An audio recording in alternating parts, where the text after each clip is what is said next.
مجھے جو what's app پہ آپ میسج بھیجتے ہیں کہ میرے لیے استخارہ کرو، تو میں آپ کو اس کا طریقہ بھی بتا دیتا ہوں کہ میں آپ کے لیے کس طرح استخارہ کروں گا۔ تو استخارہ کے کئی طریقے ہیں، بہت آسان بھی ہیں۔ پھر استخارہ کے متعلق کسی سے پوچھنے کی ضرورت نہیں ہوگی، آپ کو ایسا انشاءاللہ العزیز استخارہ کے طریقے بتا۔ اب یہ بھی بتا دوں میں کس طرح آپ کے لیے استخارہ کروں گا، جو کہ آپ کا مطالبہ ہو، نکاح کے متعلق ہو، کوئی اور معاملہ ہو، کوئی کاروبار کے متعلق ہو، اسی وقت آپ کو پتہ چل جائے گا کہ یہ کروں، کہ اسی وقت آپ کو پتہ چل جائے گا پریکٹیکلی کہ یہ کام آپ کریں یا نہ کریں۔ استخارہ نبی کریم صلی اللہ علیہ وسلم استخارہ کے متعلق استخارہ کی دعا صحابہ کو اس طرح سے سکھاتے تھے جیسا کہ قرآن سکھاتے تھے۔ استخارہ ایک اہم ترین اسلام کا ایک طریقہ ہے کہ جو کام آپ کرنا چاہ رہے ہیں، ابھی آپ کو پتہ نہیں اس کام میں میرا خیر ہے یا شر ہے، آیا یہ کام مجھے سمجھ نہیں آ رہا کہ یہ کام کروں یا نہ کروں، اس میں میرا فائدہ ہے یا نقصان، آیا مجھے یہ کام کرنا چاہیے یا نہیں کرنا چاہیے، تو انہی چیزوں کے لیے استخارہ کرتے ہیں کہ اللہ سے ایک مشورہ ہے کہ بھائی اللہ سے مشورہ کروں، اللہ کو تو سب کچھ معلوم ہے، تو یہ ایک مشورہ ہے اللہ تعالیٰ سے۔ اس کا طریقہ بھی بتا دیتا ہوں، اس کے کئی طریقے ہیں، ایک ہے مختصر استخارہ، ایک ہے تفصیلی استخارہ۔ ایک انتہائی اہم دعا ہے کہ جو کام میں کرنا چاہ رہا ہوں تو اس کا طریقہ نبی کریم صلی اللہ علیہ وسلم نے صحابہ کو سکھایا ہے۔ نبی کریم صلی اللہ علیہ وسلم نے صحابہ کو اس کا طریقہ اسی طرح بتاتے تھے، اسی طرح سکھاتے تھے اس دعا کو کہ جیسا قرآن سکھاتے تھے۔ تو استخارہ کا پہلا طریقہ یہ ہے کہ اگر آپ کو کوئی ایسا کام درپیش ہو کہ آپ کرنا چاہ رہے ہیں لیکن آپ کو پتہ نہیں کہ میں کروں یا نہ کروں، دل کسی ایک طرف نہیں ہے، یا آپ کو اس کا رزلٹ مشکوک نظر آ رہا ہے، نکاح کے متعلق کر سکتے ہیں، کوئی کاروبار شروع کرنا چاہ رہے ہیں، آپ کو پتہ نہیں کہ یہ کروں یا نہ کروں، آیا اس میں میرا خیر ہے یا شر ہے، تو اس میں استخارہ آپ کریں۔ ایک پہلا طریقہ وہ جو اس میں دعا ہے کہ نبی کریم صلی اللہ علیہ وسلم صحابہ کو سکھاتے تھے کہ آپ جب سونے کے لیے ارادہ کریں تو آپ کیا کریں، بہتر طریقہ یہ ہے کہ انسان جب سونے کا ارادہ کرے اس سے پہلے 2 رکعت نفل استخارہ کی نیت سے پڑھے، اور اس کے بعد خوب دل سے یہ دعا کرے،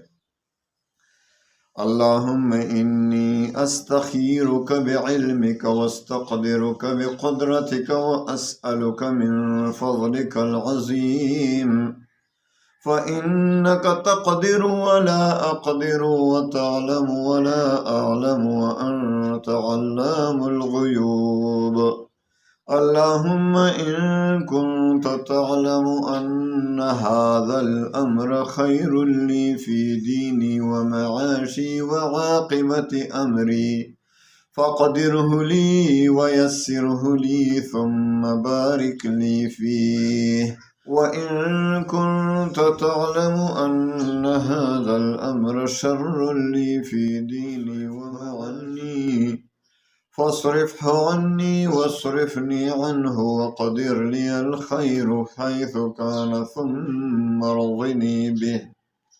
یہ دعا ہے، نبی کریم صلی اللہ علیہ وسلم صحابہ کو سکھاتے تھے۔ تو آپ کو میں بتاتا ہوں ابھی میں آپ کے لیے کس طرح استخارہ کر سکتا ہوں۔ مجھے جو واٹس ایپ پہ آپ میسج بھیجتے ہیں کہ میرے لیے استخارہ کرو، تو میں آپ کو اس کا طریقہ بھی بتا دیتا ہوں کہ میں آپ کے لیے کس طرح استخارہ کروں گا۔ تو استخارہ کے کئی طریقے ہیں، بہت آسان بھی ہیں اور بہت لمبے چوڑے نہیں، آسان طریقے بھی استخارہ کے ہیں جو آج میں آپ کو سمجھا رہا ہوں۔ آپ کو پھر استخارہ کے متعلق کسی سے پوچھنے کی ضرورت نہیں ہوگی، میں آپ کو ایسا انشاءاللہ العزیز استخارہ کے طریقے بتا دیتا ہوں، سب آپ کلیئر ہو جائے گا۔ آپ کو پھر استخارہ کے متعلق کسی سے پوچھنے کی ضرورت نہیں ہوگی انشاءاللہ۔ تو اور میں کس طرح آپ کے لیے استخارہ کروں گا یہ بھی بتاتا ہوں. تو آپ ایسا کریں کہ پہلا طریقہ تو یہی ہے، بہترین طریقہ، سنت طریقہ، کہ آپ کو کوئی کام، اور بہتر یہ ہے، اور اب لوگ کہتے ہیں مجھے خواب آ جائے گا، میں خواب میں دیکھوں گا کہ بھئی یہ کرو یا نہ کرو. ایسا نہیں ہے. ہاں خواب بھی آ جاتا ہے، لیکن یاد رکھیں خواب آنا اس میں ضروری نہیں. بس آپ کا استخارہ کے بعد آپ کا دھیان جس طرف ہو جائے، جس طرح دھیان زیادہ ہو جائے تو آپ وہ کام کریں، انشاءاللہ اللہ تعالیٰ اس میں برکت ڈال دے گا. یہ واجب نہیں ہوتا انسان پر کہ بھئی استخارہ کیا اب واجب ہو گیا. واجب کچھ نہیں ہوتا. یہ مسنون طریقہ ہے کہ انسان اللہ تعالیٰ سے استخارہ کرے، مشورہ کرے. تو اب جس طرف دھیان جائے، خواب دیکھا تو بہتر، خواب نہیں دیکھا تو بہتر یہ ہے کہ 7 دن تک استخارہ کرے. 7 دن تک یہ استخارہ کریں، یہ دعا پڑھیں اور خوب اچھی طریقے سے داہنی کروٹ سنت کے مطابق سو جائیں. تو آپ کے دل میں جو بھی آئے بہتر یہی ہے کہ آپ وہ کریں انشاءاللہ. تو بعض ہوتے ہیں مختصر استخارے. ترمذی شریف میں، مسلم شریف میں بھی آیا ہے. ترمذی شریف کے حدیث میں آیا ہے کہ مختصر استخارہ اللہم اغفر لی واختر لی. یہ مختصر ترین، آپ کو ایمرجنسی پڑ گیا، آپ کو ایمرجنسی پڑ گیا کہ بھئی مجھے ایمرجنسی ہے، اب اتنا 2 رکعت نفل کی گنجائش نہیں ہے، دعا پڑھنا وہ لمبی جو میں نے ابھی آپ کو سکھایا، تو اس کا وقت نہیں. تو آپ مختصر استخارہ کر سکتے ہیں، اللہم اغفر لی واختر لی، اللہم اغفر لی واختر لی، اللہم اغفر لی واختر لی. بزرگان دین کا بھی یہ معمول رہا ہے کہ جب کوئی کام ایمرجنسی میں پڑ گیا تو وہ سر نیچے کر لیتے، اللہ سے مشورہ کرتے، اللہم اغفر لی واختر لی، اللہم اغفر لی واختر لی. ایک حدیث میں یہ بھی آیا ہے، اللہم اہدنی وسددنی، اللہم اہدنی وسددنی. اور ایک حدیث میں یہ بھی آیا ہے، غالباً ترمذی شریف میں ہے، اللہم الہمنی رشدی. تو سر نیچے کریں اور اللہ سے مانگیں، اللہم الہمنی رشدی، یا اللہم اہدنی وسددنی، یا اللہم اغفر لی واختر لی. جو بھی آپ کو آسان ہو استخارہ کریں، مختصر استخارہ. تو یہ تو استخارہ کے مسنون طریقے ہیں جو میں نے بتا دیا. اب یہ بھی بتا دوں میں کس طرح آپ کے لیے استخارہ کروں گا، جو کہ آپ کا مطالبہ ہے. بہت سے لوگ مجھے، آپ کو اگر میں نے وہ واٹس ایپ دکھا ہے نا کہ مجھے کتنے واٹس ایپ آئے ہیں، ہزاروں میسج اب بھی پڑے ہیں. ایک تو مجھے وقت نہیں ملتا، آپ سب سے معافی چاہتا ہوں، آپ سب سے انتہائی معذرت کہ وقت بالکل کم ہے میرے پاس، اور سب کے میسج پڑھنا، سب کو جواب دینا، بعض اوقات لیٹ ہو جاتا ہے، دیر ہو جاتی ہے، یا کم از کم رہ جاتے ہیں جواب سے، تو معذرت، معافی چاہتا ہوں. بہت سے لوگوں نے یہ استخارے کے لیے درخواست کی ہے کہ میرے لیے استخارہ کرو، اور بعض نے مجھے یہ بھی کہا ہے کہ جتنا اس پر خرچہ آئے گا ہم دینے کے لیے تیار ہیں، ہمارے لیے استخارہ کرو. تو میں آپ کو ایک بات صاف بتا دیتا ہوں کہ آیا میں آپ کے لیے کس طرح استخارہ کروں گا. میرے بھائیوں، میرے بہنوں، یہ لوگوں نے آج کل دکانداری کھولی ہوئی ہے. میں استخارہ کروں گا آپ کے لیے، اور اتنے پیسے آپ کے لگیں گے، اتنا خرچہ ہوگا اس پر کہ میں آپ کے لیے استخارہ کروں. تو میرے بھائیوں، میرے بہنوں، صحابہ کرام رضوان اللہ تعالی علیہم اجمعین کے پاس تو محمد مصطفیٰ صلی اللہ علیہ وسلم کی بابرکت ذات موجود تھے. کسی صحابی نے آ کر یہ نہیں کہا کہ حضور میرے لیے استخارہ کرو. پھر حضور پاک صلی اللہ علیہ وسلم کیوں صحابہ کرام کو حالانکہ وہی بھی موجود تھی، اس میں کسی شک و شبہ کی گنجائش بھی نہیں ہوتی، لیکن چاہیے یہ کہ آپ اپنے رب سے خود مشورہ کریں، خود تعلق قائم کریں، اپنے رب سے خود تعلق قائم کریں اور ان سے اور اللہ تعالیٰ سے خود مشورہ لیں، اس کی جگہ کہ کسی اور کو بتا دیں کہ بھائی اگر میں چاہتا تو لوگوں کی طرح کہتا ہاں اتنے ہزاروں روپے پر میں استخارہ کروں گا تو کیا خیال ہے، لیکن میں کبھی خود غرضی سے کام نہیں لوں گا انشاءاللہ۔ میں نے آپ کو جو بھی بتانا ہے صاف صاف بتانا ہے، اپنے کسی غرض سے نہیں بتانا ہے الحمدللہ، اور نہ کسی اور کو پیسے دیں، خود اللہ سے مشورہ کریں۔ آسان طریقے میں آپ کو بتا دیتا ہوں، آپ کو کبھی استخارہ کسی اور سے نہیں کرنا پڑے گا۔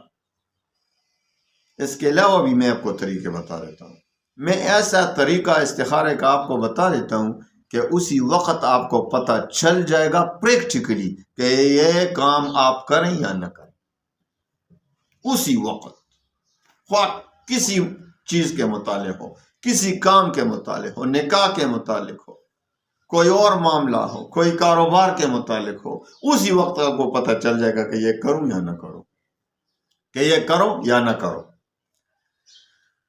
تو دوسروں سے استخارہ کرنا اگرچہ گنجائش ہے لیکن بہتر نہیں ہے، کسی بھی صحابی سے ثابت نہیں، تابعین سے ثابت نہیں، تابع تابعین سے ثابت نہیں کہ کسی اور سے کہا ہو کہ میرے لیے استخارہ کرو۔ بھائی آپ کو خود چاہیے کہ اللہ تعالیٰ سے تعلق قائم کریں اور اللہ تعالیٰ سے خود مشورہ لیں۔ کیا آپ کا اتنا تعلق نہیں ہے اللہ سے کہ آپ خود ان سے مشورہ کریں؟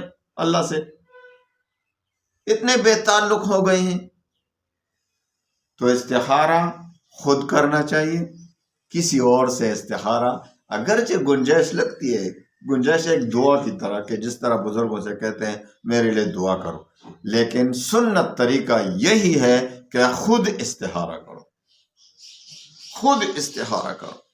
آسان طریقے ہیں یہ سنت طریقہ، یہ کتنا اتنا مشکل تو نہیں ہے، اس میں کیا مشکل ہے؟ اس میں آپ کے دل کو ایسا اطمینان مل جائے گا انشاءاللہ جب یہ سنت والا استخارہ کریں گے کہ آپ کو کسی اور سے استخارہ کرنے کی ضرورت نہیں پڑے۔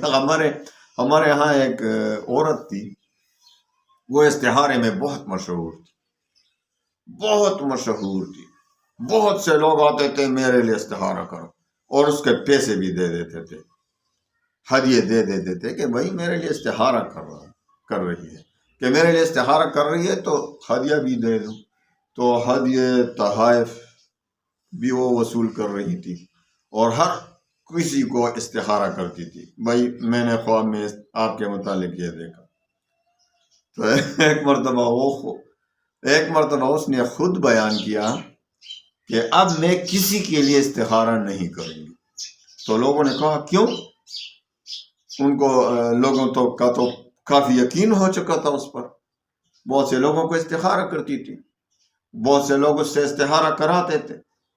تو اس نے کہا کہ اس لیے کہ میں نے ایک عورت کے لیے استخارہ کل رات کو کیا، تو رات کو ایک شخص خواب میں دیکھا جس کے پاس ایک بہت مضبوط لکڑی ہے، بہت مضبوط لکڑی پکڑی ہوئی ہے، اور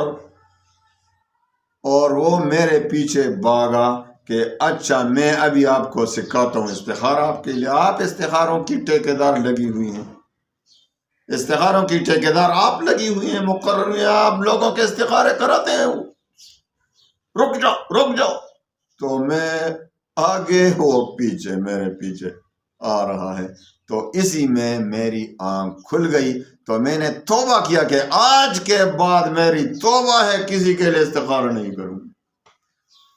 تو بھائی اپنے لیے خود استخارہ کرو میرے پیارے بھائیوں، میرے پیاری بہنوں، خود اللہ سے مشورہ کرو، اللہ تعالیٰ سے تعلق قائم کرو، اللہ تعالیٰ سے اپنا تعلق قائم کرو، اللہ تعالیٰ آپ کو خوب اچھے طریقے سے سمجھائے گا کہ یہ کام کرو یا نہ کرو، آپ کے دل میں ڈال دے گا وہی جو آپ کے لیے بہتر ہوگا۔ تو آپ اس پر عمل کریں، یا تو وہ دعا پڑھیں اور وہ لمبی اور 2 رکعت نفل والی استخارہ، یا اگر ایمرجنسی میں پڑ جائے تو مختصر دعائیں پڑھو استخارہ کی، انشاءاللہ العزیز اللہ تعالیٰ اس میں برکت ڈال دے گا۔ اللہ تعالیٰ آپ کی پریشانی کو دور فرمائے گا۔ آپ کی جو ہیزیٹیشن ہے اس کے متعلق کہ بھائی یہ کام کروں یا کرنا چاہیے یا نہ کروں، یہ کاروبار شروع کروں یا نہ کروں، یہاں اس جگہ نکاح کروں یا نہ کروں، اپنے بیٹے اپنے بیٹی کے نکاح کروں یا نہ کروں، اپنے بیٹی کا جو رشتہ آ رہا ہے یہاں رشتہ کروں یا نہ کروں، تو آپ کو کلیئر ہو جائے گا۔ اللہ تعالیٰ آپ کے دل میں ڈال دے گا کہ یہ کام کرو یا نہ کرو۔ اللہ تعالیٰ ہمیں عمل کرنے کی توفیق عطا فرمائے۔ اسی طرح ہمیں استخارہ کرنا چاہیے سنت کے مطابق، اور جو لوگ آپ کو کہتے ہیں میں استخارہ کروں گا آپ کے لیے اتنے پیسے لگیں گے یا مفت بھی کرائے گا، نہ کرائیں اس سے استخارہ، خود استخارہ اپنے لیے کریں۔ یہ میرے اپنے دل کی باتیں آپ کو بتا رہا ہوں اور سنت کے مطابق بیان کر رہا ہوں کہ سنت کے مطابق استخارہ اسی طرح ہو جاتا ہے۔ اللہ تعالیٰ تمام مسلمانوں کو سنت کے مطابق عمل کرنے کی توفیق عنایت بخشے۔ اللہ تعالیٰ مسلمانوں کے تمام روحانی و جسمانی امراض کو دور فرمائے۔ اللہ تعالیٰ تمام مسلمانوں کو، اور خصوصاً جو میرے سننے والے میرے بھائی میری بہنیں، اللہ تعالیٰ ان کو خوشیاں عنایت فرمائے۔ اللہ تعالیٰ ان کے تمام دینی و دنیائی مشکلات کو دور فرمائے۔ وآخر دعوانا ان الحمدللہ۔